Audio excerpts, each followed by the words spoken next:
இப்போ 6ஆம் முத்திரைக்கு வரலாம். இந்த 6ஆம் முத்திரையில தான் ஒரு பெரிய பூமி அதிர்ச்சி காத்துக்கிட்டு இருக்கு. யாருக்கு? இது பேகன் ரோமன் எம்பையருக்கு. பேகன் ரோமன் எம்பையர் தகர்க்கப்படுவது, முற்றிலுமாக கம்ப்ளீட்டா தகர்க்கப்படுவது இது இந்த பூமி அதிர்ச்சியில். பூமி அதிர்ச்சி என்பது ஆக்சுவல் ரியல் எர்த்குவேக். இது மாதிரி இந்த வீடு இடிஞ்சு போகுது அப்படின்ற ரியல் எர்த்குவேக்னு பல பேர் நினச்சிக்கிட்டு போதிச்சுக்கிட்டு இருக்கிறாங்க. ஸோ இந்த மாதிரியான ரியல் எர்த்குவேக் கிடையாது, இது சிம்பாலிக் எர்த்குவேக். இதை பற்றி நம்ம கொஞ்சம் தெரிஞ்சுக்கலாம்.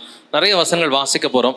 வெளிப்படுத்தின விசேஷம் 6ஆம் அதிகாரத்தில் இது ரொம்ப முக்கியமான ஒரு முத்திரையாக இருக்குது பிரதர்ஸ் அண்ட் சிஸ்டர்ஸ்.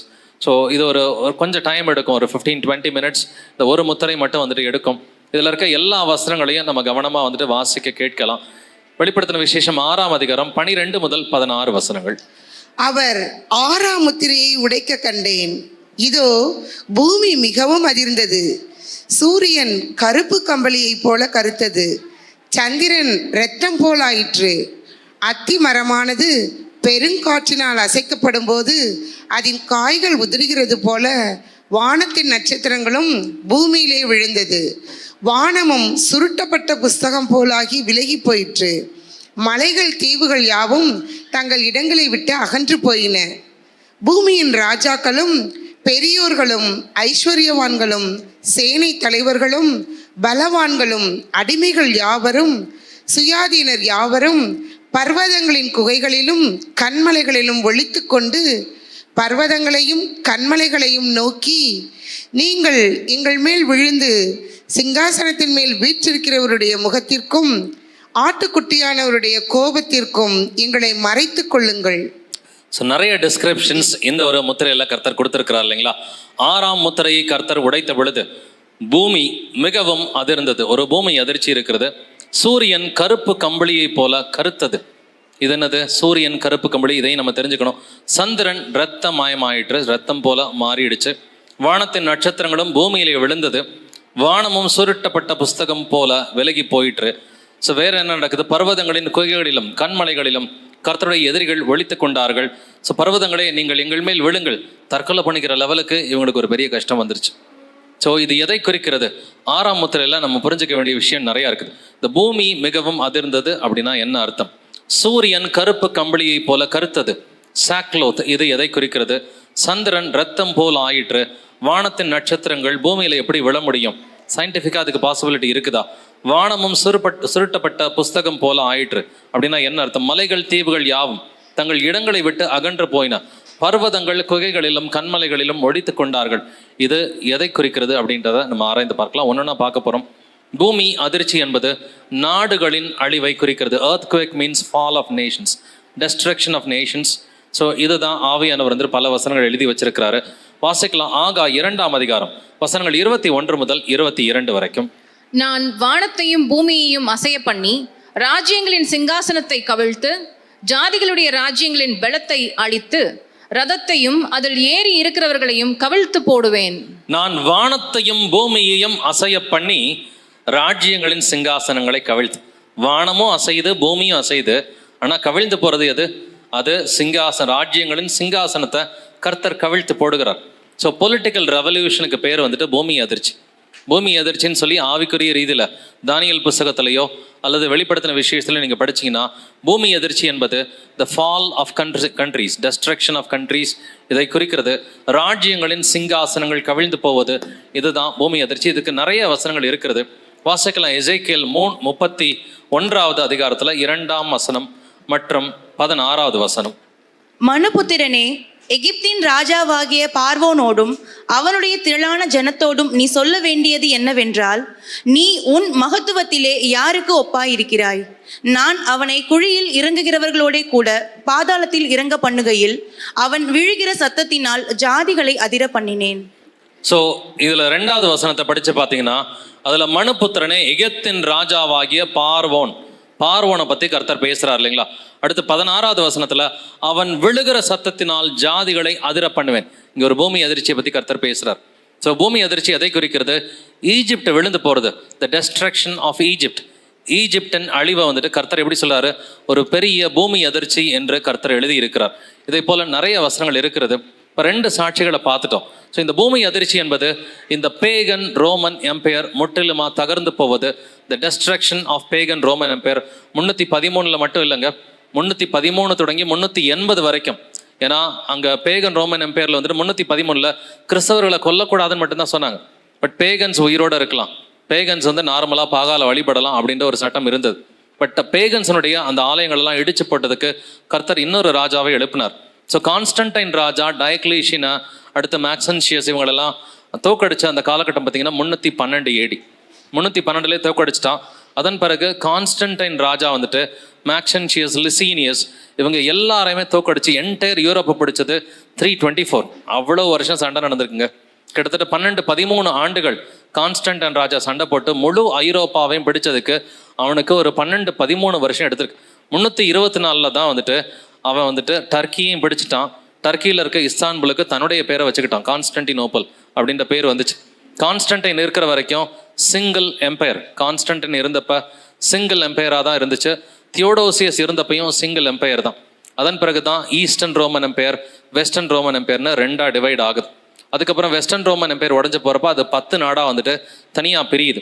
ஸோ இந்த பூமி அதிர்ச்சி என்பது the fall of the pagan Roman empire. இந்த வலு சர்ப்பம் வானத்திலிருந்து கீழே விழுந்ததுன்னு படிக்கிறோம் இல்லைங்களா? அந்த வலு சர்ப்பம் வானத்திலிருந்து கீழே விழுந்தது வந்துட்டு சிம்பாலிக்கா the destruction of the pagan Roman empire, அதை குறிக்கிற ஒரு விஷயமா இருக்குது. பட் இதுக்கு என்ன அர்த்தம்? சூரியன் கருப்பு கம்பளியை போல கருத்தது.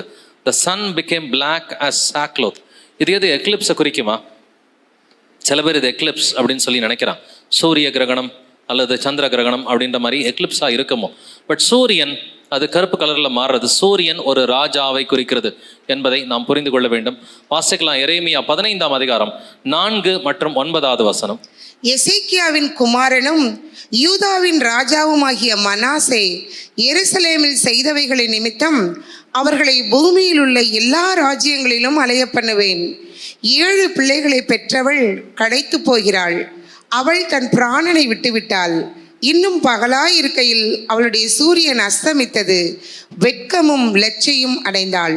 9வது வசனத்தை கவனிச்சு பாருங்க. அவளுடைய சூரியன் அஸ்தமித்தது. ஆண்டவர் பர்சனலாக எதுவும் சூரியன் கொடுத்துருக்கிறாரா? ஆளுக்கு ஒரு சூரியன் எதுவும் கொடுத்துருக்கிறாரா? அப்படியெல்லாம் கிடையாது. அவளுடைய சூரியன் என்பது யூதாவின் ராஜாவாகிய மனாசையை குறிக்கிற ஒரு வார்த்தை. ஸோ யூதாவின் ராஜாவுடைய மனாசைக்கு பேர் வந்துட்டு சூரியன். ஒரு நாட்டினுடைய ராஜாவை வந்துட்டு வழக்கமாக கர்த்தர் சூரியன் சொல்வார். ராஜாதி ராஜாவுக்கு பேர் என்னது? நீதியின் சூரியன். நேற்று தான் வாசிச்சோம் இல்லைங்களா? மல்கியா 4ஆம் அதிகாரம் 2வது வசனத்தில் ராஜாதி ராஜா கர்த்தாதி கர்த்தா இயேசு கிறிஸ்துவுக்கு பேர் என்னது? அது நீதியின் சூரியன், த சன் ஆஃப் ரைச்சியஸ்னஸ். சூரியன் என்கிற வார்த்தை இயேசுவுக்கும் கொடுக்கப்பட்டிருக்குது, மற்ற பூமிக்குரிய சின்ன சின்ன ராஜாக்களுக்கும் கொடுக்கப்பட்டிருக்குது. ஸோ இந்த சூரியன் வந்துட்டு கருப்பு கம்பளியை போல மாறியது அப்படின்னு சொன்னாக்க ராஜாவினுடைய அழிவை குறிக்கிறதா இருக்கிறது. ஸோ சூரியன் வந்துட்டு ராஜாவை குறிக்கிறது என்பதற்கு நிறைய வசனங்கள் இருக்குது. வாசிக்கலாம். ஏசாயா 60:20. உன் சூரியன் இனி அஸ்தமிப்பதும் இல்லை, உன் சந்திரன் மறைவதும் இல்லை. கர்த்தரே உனக்கு நித்திய வெளிச்சமாயிருப்பார். உன் துக்க நாட்கள் முடிந்து போம். உன் சூரியன், உன் சந்திரன். இது நமக்கு பர்சனலாக எதுவும் சூரியன் சந்திரன் கொடுத்துருக்கிறாரா? நிச்சயமா இல்லை. சூரியன் என்பது ராஜாவை குறிக்கிறது. சந்திரன் என்பது எக்லீசியா, த ரிலீஜியஸ் ப்ரீஸ்ஸை குறிக்கிறது. ரிலீஜியஸ் ப்ரீஸ்ஸை குறிக்கிறது தான் வந்துட்டு அந்த ரிலீஜியஸ் குரூப். அது பாஸ்டர்ஸாக வந்துட்டு இருக்கலாம். கிறிஸ்தவர்களாக இருந்தால் இது பாஸ்டர்ஸ். இல்லை சந்திரன் வந்துட்டு பேகன் ரோமன் எம்பையரை குறிக்கிறதா இருந்தால் சந்திரன் வந்து இந்த பேகன் ப்ரீஸ்ஸை குறிக்கிறது தான் சந்திரன். அந்த சந்திரன் எப்படி மாறுச்சு? ரத்தமயமாக மாறுச்சுன்னா அப்போ அந்த பேகன் ப்ரீஸ்ஸை யாரோ கொலை பண்ணியிருக்கிறாங்க இல்லைங்களா? சந்திரன் ரத்தமயமாக மாறிட்டு. அது பிளட் மூன்லாம் வந்துட்டு கிடையாது. நிறைய பேர் பிளட் மூன்னு நினச்சிக்கிட்டு வந்துட்டு பேசிகிட்டு இருக்கிறாங்க. சந்திரன் என்பது ரிலீஜியஸ் எக்லீசியா, மத தலைவர்களை குறிக்கிற ஒரு விஷயம். ஸோ கர்த்தரை உனக்கு நித்திய வெளிச்சமாக இருப்பார். இங்கே சூரியன் யாருங்க? கர்த்தர் தான் இங்கே சூரியன் என்று இந்த வசனம் நமக்கு காண்பித்து கொடுக்கிறது. வாசிக்கலாம். எசேக்கியேல் 32ஆம் அதிகாரத்தில் 2வது வசனம் மற்றும் 7வது வசனம். மனுபுத்திரனே, நீ எகிப்தின் ராஜாவாகிய பார்வோனை குறித்து புலம்பி அவனோடே சொல்ல வேண்டியது என்னவென்றால், ஜாதிகளுக்குள்ளே நீ பாலசிங்கத்திற்கு ஒப்பானவன். நீ பெரும் தண்ணீர்களின் முதலையைப் போல் இருந்து உன் நதிகளில் எழும்பி உன் கால்களால் தண்ணீர்களை கலக்கி அவைகளின் ஆறுகளை குழப்பிவிட்டாய். உன்னை நான் அணைத்து போடுகையில் வானத்தை மூடி அதன் நட்சத்திரங்களை இருண்டு போக பண்ணுவேன். சூரியனை மேகத்தினால் மூடுவேன், சந்திரனும் தன் ஒளியை கொடாதிருக்கும். எகிப்தின் ராஜாவாகிய பார்வோனை குறித்து கர்த்தர் என்னங்க பேசுறாரு? உன்னை நான் அணைத்து போடுகையில் வானத்தை மூடி அதன் நட்சத்திரங்களை இருண்டு போக பண்ணுவேன், சூரியனை மேகத்தினால் மூடுவேன். இங்க சூரியன் என்கிற வார்த்தை எகிப்தின் ராஜாவாகிய பார்வோனை குறிக்கிற ஒரு வார்த்தையா இருக்குது. சந்திரனும் தன் ஒளியை கொடாதிருக்கும். ஸோ இங்க ஈஜிப்டோட ப்ரீஸ்டுக்கு வந்துட்டு வேலை இல்லாமல் போயிடும் அப்படின்றதான் கர்த்தர் இங்கே பேசுகிறார். பொலிட்டிக்கல் ஹெவன்ஸ், வானம் என்பது இது பொலிட்டிக்கல் ஹெவன், ஒரு கவர்மெண்ட்டை குறிக்கிறது தான் வானம் என்கிற ஒரு வார்த்தை. ஸோ வானம் என்கிற வார்த்தை கம்ப்ளீட்டாக அந்த கவர்மெண்ட்டையே கர்த்தர் வந்துட்டு தகர்த்து போடுவார். ஸோ சந்திரன் கலங்கும், சூரியன் நாணமடையும் என்கிற வார்த்தைகள்லாம் வேதத்தில் கர்த்தர் எழுதியிருக்கிறாரு. அது எப்படி சூரியன் வந்து நாணமடையுமா? எங்கேயாவது இதை பார்த்துருக்கிறோமா? நாணம் என்பது மனிதர்களுக்கு இருக்கலாம், பட் சூரியன் எப்படி நாணமடையும்? ஏசாயா 24:23 வாசிக்கலாம். அப்பொழுது சேனைகளின் கர்த்தர் சீயோன் மலையிலும் எருசலேமிலும் ஆளுகை செய்வதால் சந்திரன் கலங்கும், சூரியன் நாணமடையும், அவருடைய மூப்பர்களுக்கு முன்பாக மகிமை உண்டாயிருக்கும். ஸோ சேனைகளின் கர்த்தர் இந்த பூமியிலே ராஜாவாக இருக்கும் பொழுது இந்த பூமியின் ராஜாக்கள் நாணம் அடைவார்கள். அதனால தான் சூரியன் நாணம் அடையும் அப்படின்னாக்க பூமியின் ராஜாக்கள் நாணம் அடைவார்கள்.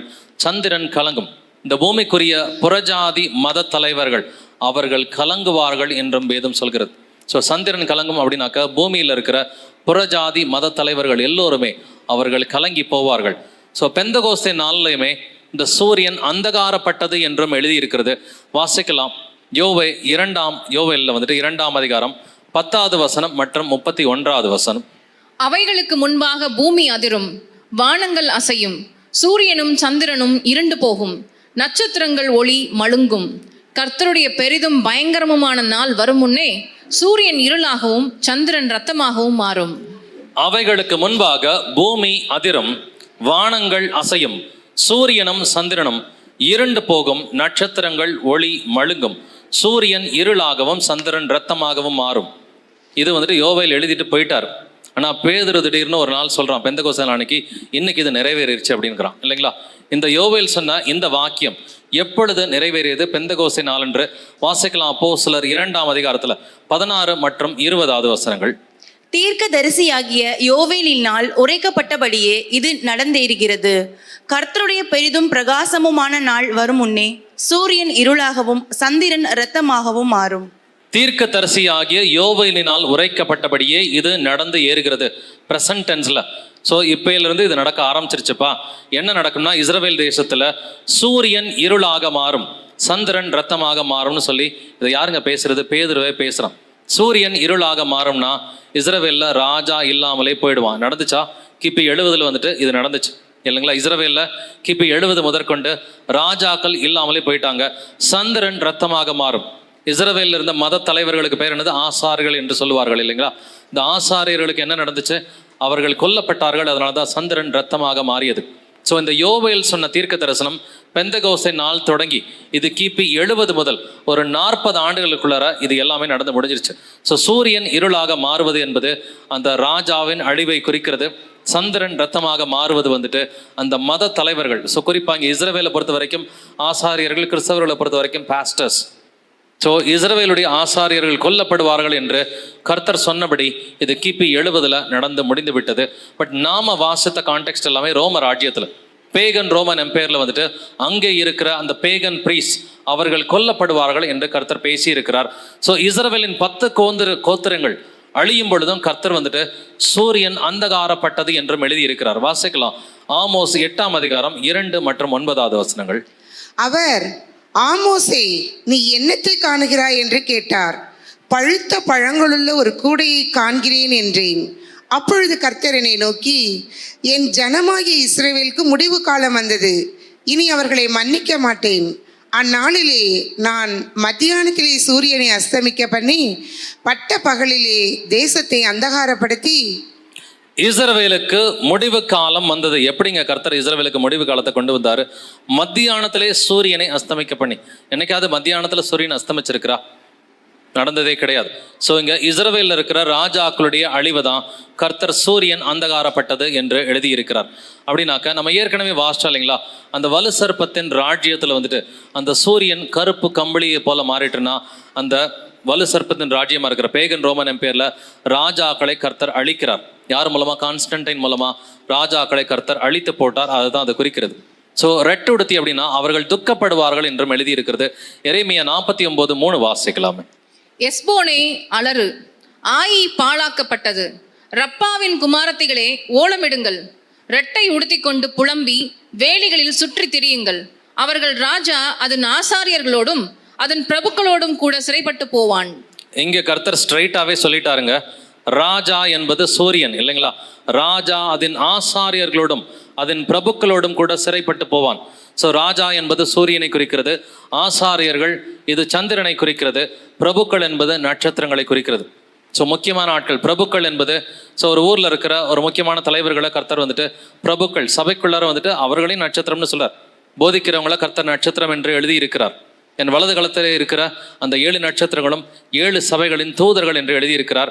ஸோ சபைக்குள்ளாரையும் முக்கியமாக இருக்கிறவங்க போதிக்கிறவங்கள கர்த்தர் நட்சத்திரம் என்று எழுதியிருக்கிறார்.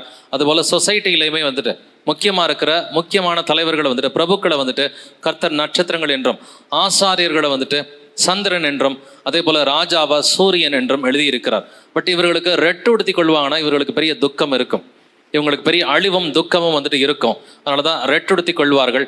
ஏசாயா 15:3 வாசிக்கலாமே. அதன் வீதிகளில் இரட்டை கட்டிக்கொண்டு எல்லோரும் அதன் வீடுகள் மேலும் அதன் தெருக்களிலும் அலறி அழுது கொண்டிருக்கிறார்கள். ரெட்டு அப்படின்னா சாக்லாத் இல்லைங்களா? கருப்பு கம்பளி சாக்லாத் தான் வந்துட்டு அழுது கொண்டு, இது பெரிய அழிவை குறிக்கிறது தான் இந்த சாக்லாத் அப்படின்ற ஒரு வார்த்தை.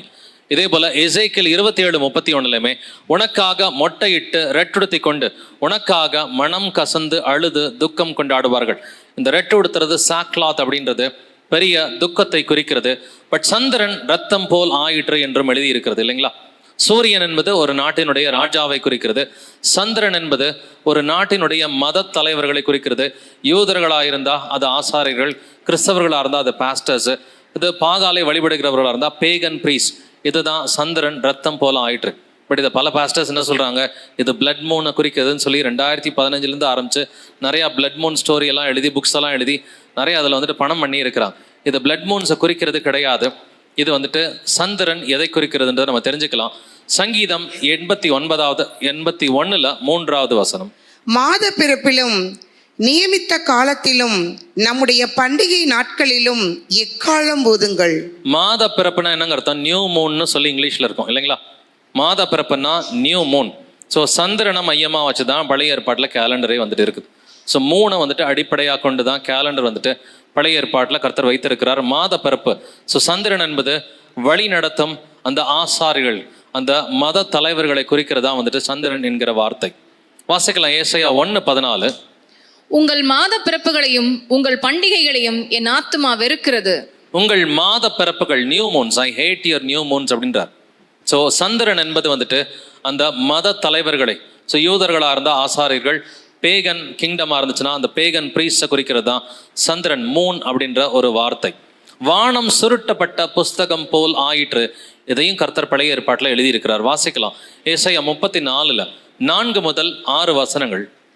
வானத்தின் சர்வ சேனையும் கரைந்து வானங்கள் புஸ்தக சுருளை போல் சுருட்டப்பட்டு அவைகளின் சர்வ சேனையும் திராட்சை செடியின் இலைகள் உதிர்கிறது போலவும் அத்தி மரத்தின் காய்கள் உதிர்கிறது போலவும் உதிர்ந்து விழும். வானங்களில் என் பட்டயம் வெறி கொண்டது. இதோ ஏதோமின் மேலும் நான் சங்காரத்திற்கு நியமித்த ஜனத்தின் மேலும் அது நியாயம் செய்ய இறங்கும். போஸ்ராவிலே கர்த்தருக்கு ஒரு யாகமும் ஏதோம் தேசத்திலே மகா சங்காரமும் உண்டு. கர்த்தருடைய பட்டயம் இரத்தத்தால் திருப்தியாகி நினத்தால் பூரிக்கின்றது.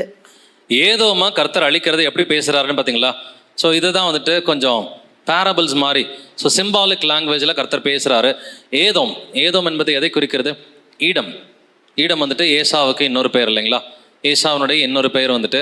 ஸோ ஏதோமின் அழிவு, மகா சங்காரம் இருக்குன்றத கர்த்தர் எப்படி பேசுகிறாரு? வானங்கள் புஸ்தக சுருளை போல சுருட்டப்பட்டு, வானங்கள் புஸ்தக சுருளை போல சுருட்டப்படுவது ஒரு கவர்மெண்ட்டோட அழிவு, ஒரு கிங்டம். ஒரு கிங்டம்னா ஒரு ராஜா இருப்பான் இல்லைங்களா? வானம்னா என்ன இருக்கும்? ஒரு சூரியன் இருக்கும், ஒரு சந்திரன் இருக்கும், நட்சத்திரங்கள் இருக்கும் இல்லைங்களா? வானம்னாலே சூரியன், சந்திரன், நட்சத்திரங்கள் இருக்கும். ஒரு கவர்மெண்ட் அப்படின்னு சொன்னாக்க என்னென்னலாம் வந்துட்டு இருக்கும்? ஒரு ராஜா இருப்பார், மத தலைவர்கள் இருப்பாங்க, அதே போல் முக்கியமான தலைவர்களும் வந்துட்டு இருப்பாங்க. ஸோ வானம் சுருட்டப்பட்டது அப்படின்னா என்டையர் கிங்டம், கவர்மெண்ட்டே வந்துட்டு தகர்ந்து போகுது அப்படின்னு சொல்லி கர்த்தர் சொல்றாரு. ஏதோமின் அழிவை வானம் சுருட்டப்பட்டதுன்னு கர்த்தர் சொல்லும் பொழுது அதே போல ரோம ராஜ்யத்தின் அழிவையும் கர்த்தர் இதே மாதிரி தான் எழுதியிருக்கிறார். ஏசாயா 51:6 வாசிக்கலாம். உங்கள் கண்களை வானத்துக்கு ஏறிடுங்கள், கீழே இருக்கிற பூமியையும் நோக்கி பாருங்கள். வானம் புகையைப் போல் ஒழிந்து போம், பூமி வஸ்திரத்தை போல் பழசாய்ப்போம், அதன் குடிகளும் அப்படியே ஒழிந்து போவார்கள்.